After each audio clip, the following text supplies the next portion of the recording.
Yo les bros, c'est Goji, j'espère que vous allez bien. On se retrouve aujourd'hui pour la review du chapitre 894. Ce chapitre nous réserve des surprises inespérées. Inespérées, ça y est, ça bouge vraiment pour le combat de Luffy contre Katakuri. Et donc on va voir ça tout de suite. C'est horrible, ça va être horrible. La suite va être horriblement ouf. Bon alors déjà je voulais vous parler un petit peu des reviews. Donc déjà désolé de ne pas avoir fait la review du dernier chapitre parce que je ne pouvais pas. Là ça m'a permis d'inaugurer la webcam donc, dans laquelle j'ai investi. Je pense que la qualité sera quand même meilleure. Il y a peut-être encore des réglages à faire, mais dans tous les cas je pense que ça sera cool. Ça sera une bonne amélioration des reviews en général. Je voulais vous parler en fait du sommaire. Alors parce qu'en fait moi je crée des sommaires à chaque fois que je fais des reviews.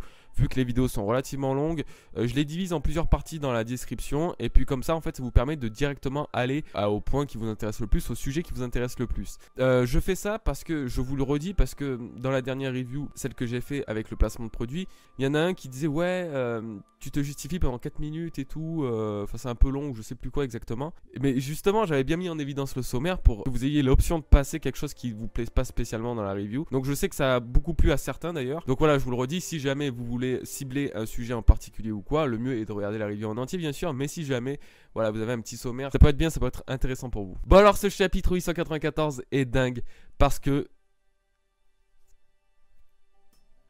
il est ouf parce que je ne sais pas, enfin c'est ce qu'on attendait depuis des années au final.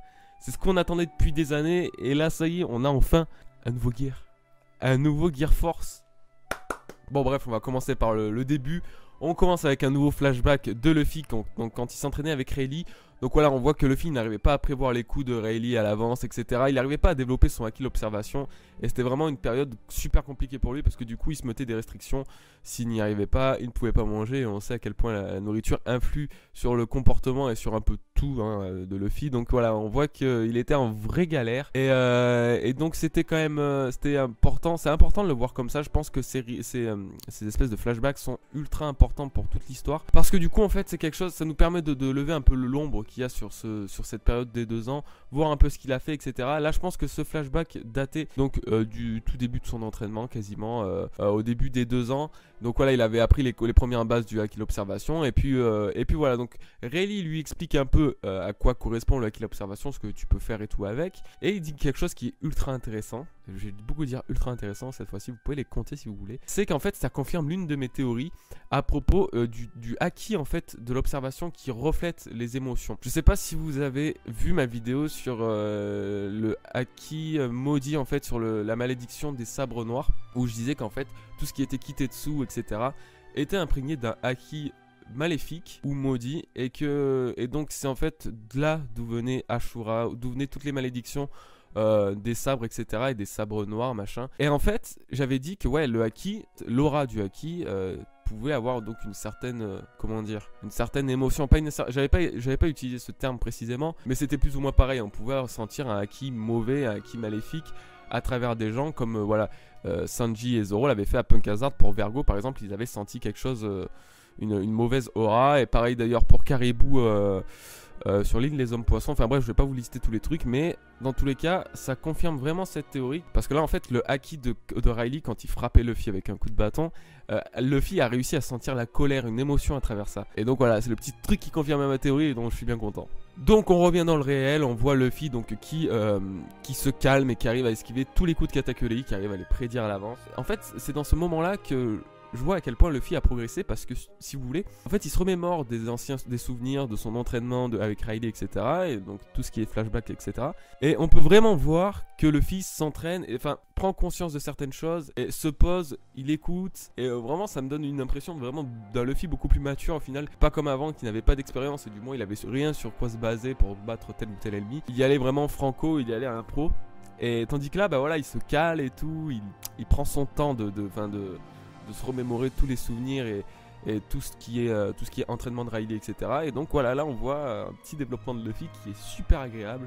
Et non, vraiment c'était bien cool. Alors une chose, une fois de plus, incroyable dans ce chapitre, c'est qu'en fait on a pu voir quand Katakuri se battait contre Luffy, que durant une de ses attaques, le Guriet de Moshi je crois, son poing a pris feu. Et donc ça confirme totalement le fait que le haki de l'armement peut générer une chaleur, ou peut générer un élément, ou même le haki en général peut générer du feu. Et donc ça explique un peu plus le Red Hawk de Luffy, et ça explique surtout que bah, là, c'était pas spécialement une histoire de volonté de son frère, etc. De toute façon, on sait pas encore tout à propos du Haki de l'armement, comme le disait Katakuri récemment, il y a des choses qui dépassent le Haki de l'armement, et je pense que petit à petit ça va être plus tard, peut-être à Wano ou quoi. Là on a eu la révélation sur l'Haki de l'observation avec le futur, etc. Et je pense que peut-être sur Wano justement, avec l'histoire des sabres enflammés, etc. Bah, peut-être qu'on va avoir justement une sorte d'explication sur le Haki de l'armement, cette façon qu'il a de pouvoir enflammer les choses et tout. Et ça pourrait être, je pense, carrément le bon moment. Bon, du coup, Luffy parvient quand même à lui foutre un coup une fois de plus. Et le plan change et on est donc désormais focalisé sur Capone. Donc, Capone et son équipage arrivent en direction de Liquor. Cette île qui était censée être le point de rendez-vous, entre guillemets, de Capone et de Big Mom. Ils étaient censés poser le gâteau là-bas. Sauf que voilà, Chiffon a pensé à un truc, c'est qu'ils étaient encore relativement près des Mugiwara, ou du moins du groupe de Nami, et qu'il faudrait encore plus s'éloigner. Du coup, ça retarde encore plus le plan de Capone. Je ne sais pas pourquoi, en fait. Je ne sais pas où Oda va en venir. Il y a sûrement un truc derrière entre Capone et Big Mom. Il va se passer un truc. Je ne sais pas s'ils vont pas être bloqués à un moment et les Mugiwara vont pas devoir, par exemple, les sauver. Là, carrément, il y a une volonté de faire rallonger le truc de plus en plus. Et je sais vraiment pas pourquoi, là, pour le coup. Donc, ouais, ils vont encore débarquer sur une autre île, un peu plus loin, pour éviter que les pirates de Big Mom puissent se retourner trop facilement contre le groupe de Nami. Et donc, voilà, c'est une intention voilà, honorable de la part de Chiffon, etc. Peut-être ça casse un petit peu l'histoire comment j'avais dit, du Chiffon Mastermind, en gros. Comme quoi c'était elle un peu la méchante, la traître ou quoi du groupe de Capone. Mais bon, je sais pas spécialement en vrai. Sinon, bah, en parlant de comment ça s'appelle de Big Mom, c'est assez incroyable parce que du coup elle devient totalement anorexique. La meuf elle mange pas de quelques temps et enfin avec toute l'énergie en même temps qu'elle a puisé dans ses combats récents là, c'est vrai qu'elle est incroyablement maigre, elle est anorexique. Elle fait vraiment peur, elle fait 10 fois plus peur que quand elle est grosse, honnêtement. Quand elle est, oui mais quand je dis grosse c'est vraiment, enfin elle est monstrueuse de base. Bah là elle est aussi monstrueuse à sa façon et c'est vraiment flippant quoi. Bon, justement, on en revient sur le groupe de Nami qui se fait donc poursuivre par Smoothie. Et là, justement, Smoothie, on la voit enfin à l'action, les gars. Elle balance une sorte de lame énergétique à travers l'océan qui frôle le Sunny, qui est donc un peu à la Mihawk sur Marineford, qui l'avait fait sur, comment ça s'appelle, sur Barbe Blanche. C'était dingue. Vraiment, de voir de voir une telle puissance de frappe comme ça, je me dis que ça confirme encore plus son rang. Voilà, de Sweet Commander, c'était incroyable, surtout qu'en fait on la voit grandir, on la voit immense, et on sait pas pourquoi, genre Smoothie, ouais, elle faisait la taille d'un géant là, et on s'y attendait pas, personne s'y attendait, moi j'avais même pas capté au début en fait, c'est juste quand j'ai vu qu'il disait que le bateau allait couler et tout, avec sa taille et son poids ou quoi, ou je sais plus quoi, je me disais putain mais ouais, mais attends, Smoothie elle est énorme, et en fait, est-ce que c'est en rapport avec son fruit du démon, ou est-ce que ça peut être en rapport avec, comment ça s'appelle, par exemple la géantification de César Clone, donc comme les tests qu'il faisait sur les enfants à Punk Hazard. Est-ce qu'il aurait réussi à faire un truc un peu expérimental mais qui est plus ou moins au point, et que donc Smoothie en a bénéficié? Je sais pas, je pense pas. Il y a moyen que ce soit son fruit du démon. Alors son fruit du démon, ça pourrait être un rapport, j'avais lu ça sur Oro Jackson, il y avait un mec qui disait que ça aurait pu avoir un rapport avec le fruit de l'éponge, et quand on y pense c'est pas con du tout, parce que du coup quand elle prend un corps ou quoi, elle peut extraire tout le fluide corporel. Comment tourner ça pour que ça fasse pas salace? Elle peut extraire en gros tout le sang ou je sais pas quoi d'un corps, j'en sais rien ce qu'elle peut extraire, je m'en fous. Elle extrait un truc. Et donc est-ce que ce serait pas voilà en rapport avec le fruit de l'éponge? Là par exemple si elle est devenue si grande, peut-être qu'elle a absorbé quelque chose, absorbé de l'eau ou je sais pas. Et genre voilà, ça est devenu immense je sais pas, on voit que son épée semble imbibée d'une sorte de liquide. J'ai vraiment trop l'esprit tordu. Et voilà, son épée est imbibée d'une sorte de liquide. Et elle devient immense et tout. Donc je sais pas. Il y a moyen que ce soit quand même son fruit du démon qui soit en rapport avec celui de l'éponge. C'est un peu sexiste de donner un fruit de l'éponge à la femme. Je suis d'accord, mais je pense que c'était pas voulu. En gros, en plus, ça lui va super bien parce que ça lui donne une force incommensurable. Et puis, de toute façon, elle est réputée et crainte dans tout le monde de Big Mom. Donc, ouais, ça a une assez bonne découverte, je pense. Et il faut voir un peu ce qu'elle devient, s'il y a un peu plus de plans axés sur elle. Mais ouais, ça peut être vraiment cool. Sanji et Pudding qui vont donc en direction de Luffy apparemment, parce que Sanji est juste ultra déterminé à sauver son capitaine. Chose qui est vraiment totalement normale. Parce que du coup, c'est ce que Luffy a fait. C'est le capitaine qui est venu sauver le Nakama. Et là, c'est normal que le Nakama aille sauver le capitaine. Enfin, pour moi, ça me paraît juste logique. C'est la boucle qui qui est bouclé quoi. Donc on va voir, il y a moyen que ce soit lui, il y a moyen que ce soit vraiment Sanji, peut-être un combat vs Oven qui va revenir ou quoi, je ne sais pas. Mais il y a moyen que ce soit Sanji qui soit le sauveur de Luffy. Alors là, nouveau changement de lieu. Donc cette fois-ci, en fait, c'est la défense organisée par les enfants de Big Mom, enfin les filles et les fils de Big Mom. On en voit franchement énormément. Ils sont, je sais pas, il doit y en avoir encore au moins 10 de nouveaux. 10 nouveaux enfants de Big Mom. On voit Snack qui est donc, j'en parlais justement dans l'avant-dernière review, enfin dans la dernière review du coup. Et je me disais quoi, c'était dommage et tout qu'on le voyait pas assez. Bim. Là on voit juste un petit peu sa silhouette, etc. comme ça. Il avait une prime de 600 millions de berries, chose qui est pas ultra élevée comparé à ses frangins. Et du coup c'était cool de le voir un petit peu, qu'il avait l'air d'être dégoûté de la pire des générations. Après s'être fait battu par le moine U-Rouge. Et donc voilà, on voit plein de nouveaux personnages. Il y en a qui ont l'air d'être relativement badass, assez cool et tout. Mais voilà, sinon ils sont toujours en train de planifier la défense pour Luffy, pour essayer de l'intercepter, du moins si jamais il arrivait à s'enfuir. Et voilà. Mais là les gars, il y a plus important. Je prends ma petite dose de caféine. C'est bon, il se passe un truc. Alors le chapitre se clôt sur un Luffy contre Katakuri. Donc voilà, on les voit se battre, le monde des miroirs est totalement en ruine, Luffy est à terre, voilà, comme à son habitude. Katakuri donc essaye de motiver Luffy pour qu'il se batte, etc. Et c'est à ce moment-là que Luffy se lève les gars. Et genre là c'est l'épisode 700, c'est le chapitre 784 2.0 en gros. Il y a Luffy qui lui dit que tout va se terminer, qu'il va en finir avec lui. Et il commence dans la dernière case à faire un Gear Force Snake Man les gars. Un nouveau gear. Alors on s'y attendait, en soi c'est pas dingue parce que c'était sûr, enfin moi perso je m'y attendais qu'il allait avoir un nouveau gear. Il y en a plein qui disaient ouais Gear Force, Gear 5 pardon, ou Gear 5 pardon. Pour Luffy il aura il aura un nouveau gear tout nouveau et tout, un truc de ouf. Mais ça paraissait incohérent parce que c'était sûr que le Gear Force déjà avait plusieurs variantes, plusieurs modes. On l'avait vu avec le Bondman, le Tankman et là du coup avec le Snakeman. Il y en avait plein qui n'étaient pas d'accord avec cette théorie, mais pourtant ça paraissait logique. C'était écrit là devant. Oda il nous a fait, tenez regardez, je vous montre qu'il y aura plusieurs formes de Gear Force. Mais il y en a qui arrivaient quand même pas à y croire quoi. Il y avait le Bondman et puis le Tankman. Ouais mais le Tankman c'était pas une vraie version, c'était pas un vrai gear. Mais bien sûr que si les gars, c'était un vrai gear. Mais c'est juste qu'il n'avait pas été, introduit de la même façon que le Gear Force Bondman ou justement le Snakeman là. C'était un peu moins, on va dire, épique et ça durait moins longtemps.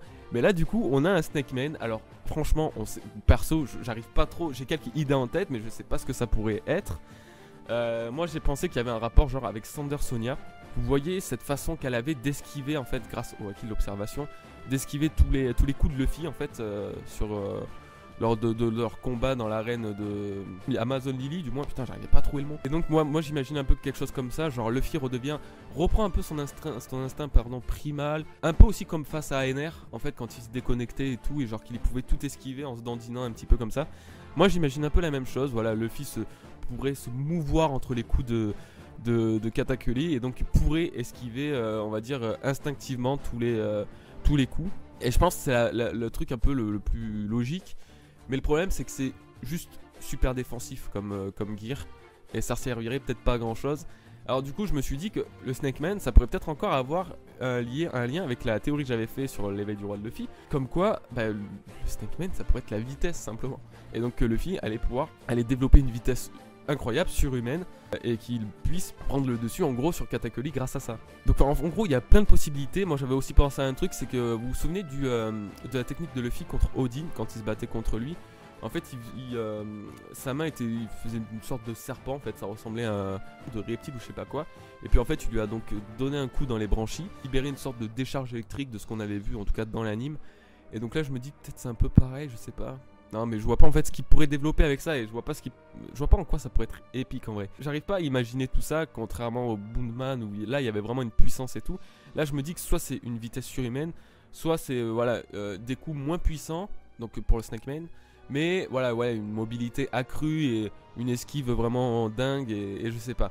Mais je pense que pour prendre un rapport avec un animal, donc le snake, le reptile, le serpent. Je pense qu'il y a moyen que ça ait un rapport avec un état primaire, un instinct plus animal et que du coup, que simplement il puisse esquiver comme le faisait par exemple Sander Sonia avec son Haki de l'observation qui esquivait tous les coups machin. Enfin bref, c'est juste ouf, on est en train de vivre des moments trop dingues là, ça va être une tuerie. Je sais toujours pas l'issue du combat Katakuri contre Luffy. Pour moi, rien n'est perdu pour les deux en finale. Je pense quand même que Katakuri sera obligé de tomber à terre à un moment. Vous savez, genre, que ce soit symbolique, il n'a jamais été. Il n'a jamais touché, son dos n'a jamais touché le sol de sa vie. Il était supérieur à tous ses adversaires. Et sauf que là, bah voilà, Luffy arrive et puis il le met à mal très vite. Et du coup, c'est quasiment sûr que voilà, ce dernier, que Katakuri touche au moins le sol une fois durant le combat. Ça paraît symbolique. Je reste toujours, je vous le dirai à chaque review je pense, mais je reste toujours sur mon idée que les deux ne pourront pas terminer le combat. Mais c'est vrai que pour moi ça fait peur, pour ma théorie ça me fait peur. Parce que là je me dis, vu comme ça part, Luffy va lui démonter la tête et je me dis que non, j'ai pas envie. J'ai pas envie parce que pour moi c'est pas cohérent, pas de suite. Non, en vrai, c'est pas que c'est pas cohérent, c'est juste que ça serait dommage parce que, en plus Katakuri il mérite tellement pas, c'est con à dire, hein, mais il mérite tellement pas de perdre. En vrai, il va être lynché par sa famille et tout, ça va être horrible. En gros, ça va faire un peu comme Snack, un Sweet Commander qui perd contre un pirate ou quoi. Bah voilà, du coup, il est plus du tout dans la troupe d'élite des Sweet Commanders. Là, j'ai peur pour Katakuri ça fasse la même. Genre, je sais pas, il mérite tellement. On voit avec tout ce qu'il y a eu de sentimental dans le dernier chapitre et tout, que il avait été super, rejeté dans son enfance. Ça me paraîtrait vraiment horrible qu'il perde et qu'il soit vraiment, enfin, je sais pas, ça détruirait sa vie, on a l'impression. Ça serait horrible. Mais bon, dans tous les cas, il va en prendre plein la tronche parce que déjà, Luffy va vraiment bien le latter là, je pense, avec son Snake Man. Je sais pas comment ça va se passer, mais putain, là, je languis vraiment le prochain chapitre, surtout qu'il n'y a pas de pause cette semaine. Et donc j'ai trop envie de voir. Ben voilà, les gars, écoutez, cette review est terminée. J'ai dit pas mal de choses, donc je voulais, je pense. Que vous dire de plus? J'espère que la qualité, que la review vous a plu un peu. Encore plein de trucs à changer. Peut-être changer de plan, changer encore de décor. Il y a pas mal de trucs à faire. Mais c'est cool, moi je trouve ça sympa. Merci à vous pour tous vos commentaires encore une fois. Que ce soit sur ma théorie, sur la véritable fin de One Piece. Sur la vidéo d'hier aussi que j'ai posté sur les 5 théories sur le futur de One Piece. D'ailleurs allez voir parce que le concept est vraiment cool. Il a été ultra aimé, ultra apprécié et je pense que ça pourrait vraiment vous intéresser si vous l'avez pas encore vu. Donc allez y jeter un oeil, de toute façon je vous laisse tout dans les fiches à droite de la vidéo. Et puis bah les gars, je vous dis à la prochaine, portez-vous bien. Merci d'être là, abonnez-vous si ce n'est pas déjà fait et laissez un petit j'aime aussi si vous avez aimé la vidéo. Et puis je vous dis à très bientôt, peace les bros. Putain, j'ai même pas terminé mon café, c'est quoi ce bordel? Il va être froid.